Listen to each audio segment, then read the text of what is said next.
ವಿದ್ಯಾವಾರ್ಧಿ ಶಾಲೆಯ ಈ 10ನೇ ವಾರ್ಷಿಕೋತ್ಸವದ ಈ ಸಮಾರಂಭದಲ್ಲಿ ಉಪಸ್ಥಿತಕ್ಕಂಥ ಸಂಸ್ಥೆಯ ಕಾರ್ಯದರ್ಶಿಯಾದ ಕವಿತಾರವರೇ, ಶಾಲೆಯ ಪ್ರಾಂಶುಪಾಲರಾಗಿರ್ತಕ್ಕಂಥ ತಯ್ಯಿಬ್ರವರೇ, ಅಧ್ಯಾಪಕರವರೇ, ಬೋಧಕೇತರ ಸಿಬ್ಬಂದಿಗಳೇ, ವಿದ್ಯಾರ್ಥಿಗಳೇ ಹಾಗೂ ಇಲ್ಲಿ ಆಗಮಿಸಿರ್ತಕ್ಕಂಥ ಪೋಷಕರು,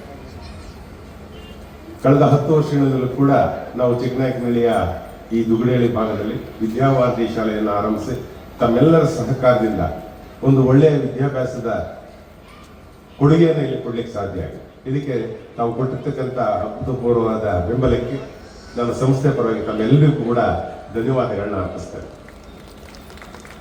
ನಾನು ಹೆಚ್ಚಿಗೆ ಮಾತಾಡಲ್ಲ, ಯಾಕೆಂತ ಹೇಳಿದ್ರೆ ಮಕ್ಕಳು ಪಾಪ ಬಹಳ ಇದೊಂದು ಅರ್ಧ ಗಂಟೆಯಿಂದ ತಯಾರಾಗಿದ್ದಾರೆ. ನಾನು ಹೇಳ್ತಕ್ಕಂಥದ್ದು ಈಗ ತಾನೇ ನಾವು ಸನ್ಮಾನ ಮಾಡಿದ್ವಿ ಭರತನಾಟ್ಯದಲ್ಲಿ ರಾಜ್ಯ ಮಟ್ಟಕ್ಕೆ ಆಯ್ಕೆ ಆಗಿರ್ತಕ್ಕಂಥ ನಮನ ಹಾಗೂ ಚಿತ್ರಕಲೆಯಲ್ಲಿ ವೈಭವ ಅಂತ. ನಾವು ಮಕ್ಕಳಿಗೆ ಬರೀ ವಿದ್ಯೆಯನ್ನ ಕಲಿಸೋ ಅಷ್ಟೇ ಮುಖ್ಯ ಅಲ್ಲ, ಅವರಿಗೆ ಎಲ್ಲ ರೀತಿಯ ಚಟುವಟಿಕೆಗಳಲ್ಲೂ ಕೂಡ ಕ್ರೀಡೆಗಳಲ್ಲಿ, ಸಾಹಿತ್ಯದಲ್ಲಿ, ಚಿತ್ರಕಲೆಗಳಲ್ಲಿ ಪ್ರೋತ್ಸಾಹ ಕೊಡ್ತಕ್ಕಂಥದ್ದು ನಮಗೆ ಆದ್ಯತೆ ಆಗಬೇಕು ಅಂತ ಹೇಳಿ ತಮ್ಮನ್ನು ಕೇಳ್ಕೊಳ್ತೇವೆ. ಇವತ್ತೇನಾಗಿದೆ, ಎಲ್ರಿಗೂ ಕೂಡ 1 ಅಥವಾ 2 ಮಕ್ಕಳೇ ಇದೆ. ಒಟ್ಟು ಕುಟುಂಬದ ಪರಿಕಲ್ಪನೆ ನಾವು ಬಿಟ್ಬಿಟ್ಟಿದ್ದೀವಿ. ಹಾಗೆ ಮದುವೆ ಆದ ಸ್ವಲ್ಪ ದಿವಸಕ್ಕೆ ಚಿಕ್ಕ ಮಗು ಆದ ತಕ್ಷಣ ಹೊರಗಡೆ ಬಂದಿರ್ತೀವಿ. ಹೊರಗಡೆ ನಾವು ಇದ್ದಾಗ ನಮಗೆ 1 ಅಥವಾ 2 ಮಕ್ಕಳು ಇರ್ತಾರೆ. ಆ ಮಕ್ಕಳ ಮೇಲೆ ವಿಶೇಷವಾದ ಕಾಳಜಿಯನ್ನು ಇಟ್ಕೊಂಡಿರ್ತೇವೆ. ಅವನು ಓದಿ ಇಂಜಿನಿಯರ್ ಅಥವಾ ಡಾಕ್ಟರ್ ಆಗಲಿ, ಅಥವಾ ಅವನೇನು ಓದೋದು ಬೇಡಪ್ಪ, ನಾನು ಬಿಸ್ನೆಸ್ ನೋಡ್ಕೊಂಡಿದ್ರೆ ಸಾಕು, ಅಷ್ಟಿದ್ರೆ ಸಾಕು ಅಂತ ಹೇಳಿ ಆ ಒಂದು ವಿಚಾರ ದಾಟಿನಲ್ಲಿದ್ದೇವೆ. ನಾನು ಹೇಳ್ತಕ್ಕಂಥದ್ದು ಮಕ್ಕಳು ಎಲ್ಲ ರೀತಿಯಲ್ಲೂ ಕೂಡ ಅವರು ತಯಾರಾಗಬೇಕು. ನಾವೆಲ್ಲ ಓದಿದ್ದು ಸರ್ಕಾರಿ ಶಾಲೆಗಳಲ್ಲಿ, ಆಗ ಕಾನ್ವೆಂಟ್ ಶಿಕ್ಷಣ ಇರಲಿಲ್ಲ. ನಾವು ಎಲ್ಲರೊಡನೆ ಬೆರಿತಾ ಇದ್ವಿ, ಎಲ್ಲ ಮೈದಾನಗಳಲ್ಲಿ ಆಟ ಆಡ್ತಾ ಇದ್ವಿ. ಆಗ ಒಂದು ಒಳ್ಳೆಯ ರೀತಿಯ ಬಾಂಧವ್ಯ ಬೆಳೀತಾ ಇತ್ತು. ಇವತ್ತೇನಾಗಿದೆ, ನಾವು ಸಂಕುಚಿತವಾಗಿದ್ದೀವಿ. ಜಗತ್ತು ಪೂರ್ತಿ ನಮ್ಮ ಕೈನಲ್ಲೇ ಇದೆ, ಆದರೆ ನಾವು ಜಗತ್ತಿಂದ ದೂರ ಆಗಿದೆ. ಆ ಕಾರಣದಿಂದ ನಾನು ಹೇಳ್ತಕ್ಕಂಥದ್ದು ಮಕ್ಕಳನ್ನ ಒಂಟಿಯಾಗಿ ಇರದೆ ಸಹೋದ್ಯೋಗಿಗಳ ಜೊತೆ, ಅಕ್ಕಪಕ್ಕದ ಮನೆಯವ್ರ ಜೊತೆ ಬೆರೆಯೋದಿಕ್ ಬಿಡಿ, ಕ್ರೀಡಾಂಗಣದಲ್ಲಿ ಆಟ ಆಡೋದಿಕ್ಕೆ ಕಳಿಸಿ. ಮೊಬೈಲ್ನಲ್ಲೇ ಕ್ರಿಕೆಟ್ ಆಡಬಹುದು ಅಂತ ಹೇಳಿ ತಿಳ್ಕೊಂಡಿರ್ತಾರೆ ಕೆಲವು ಮಕ್ಕಳು. ಅದಾಗಬಾರ್ದು. ಮೈದಾನದಲ್ಲಿ ಹೋಗಿ ಕಬಡ್ಡಿನೋ, ವಾಲಿಬಾಲ್, ಕ್ರಿಕೆಟ್, ಹಲವಾರು ಕ್ರೀಡೆಗಳಿದೆ. ಆ ಕ್ರೀಡೆಗಳಲ್ಲಿ ಅವ್ರನ್ನ ತೊಡಗಿಸ್ಕೊಳ್ಳಿ. ಆ ರೀತಿಯಾಗಿ ಮಕ್ಕಳನ್ನ ಎಲ್ಲರ ಜೊತೆಯಾಗಿ ಬೆಳೆಸಿದಾಗ ಒಂದು ಒಳ್ಳೆಯ ಶಾರೀರಿಕವಾಗಿ ಅವರು ಸದೃಢರಾಗ್ತಾರೆ, ಮಾನಸಿಕವಾಗಿಯೂ ಸದೃಢರಾಗ್ತಾರೆ, ಸಮಾಜದಲ್ಲೂ ಕೂಡ ಒಂದು ಒಳ್ಳೆಯ ವ್ಯಕ್ತಿಯ ರೂಪುಗೊಳ್ತಾರೆ.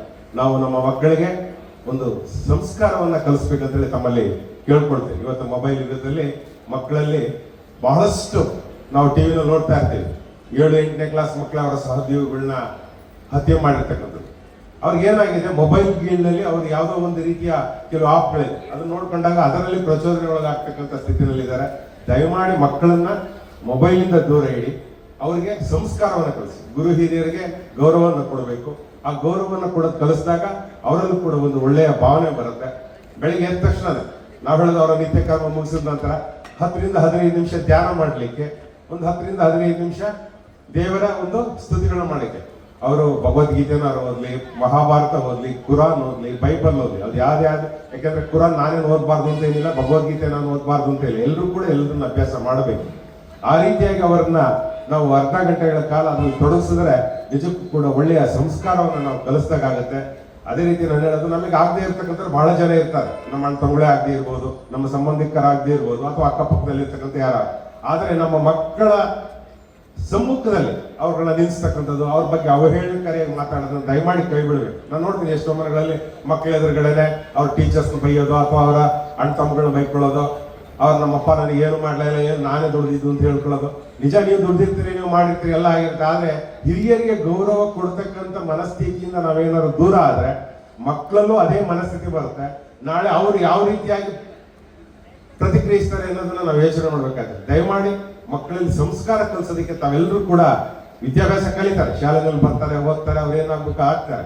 ಮನೆಯಲ್ಲಿ ಸುಮಾರು ಒಂದು ಅರ್ಧ ಗಂಟೆ ಕಾಲ ಅವರಿಗೆ ಈ ಒಂದು ಶಿಕ್ಷಣವನ್ನು ಕೊಟ್ಟರೆ ನಿಜಕ್ಕೂ ಕೂಡ ಸಮಾಜಕ್ಕೆ ಒಂದು ಒಳ್ಳೆಯ ಕೊಡುಗೆಯನ್ನು ತಾವೆಲ್ಲ ನೀಡಲಾಗುತ್ತೆ ಅಂತ ಕೇಳ್ಕೊಳ್ತಾ, ಮಕ್ಕಳು ತಮ್ಮನ್ನ ರಂಜಿಸಲಿಕ್ಕೆ ಆಗಲೇ ಸಿದ್ಧರಾಗಿದ್ದಾರೆ. ಅದಕ್ಕೆ ನಾನು ಅಡ್ಡಿ ಮಾಡಿದೆ. ತಾವು ಕೂಡ ಸಂತೋಷ ಹೊಂದ್ತೀರಿ ಅಂತ ಹೇಳ್ತಾ ನನ್ನ ಮಾತು ಮುಗಿಸ್ತೀನಿ. ನಮಸ್ಕಾರ.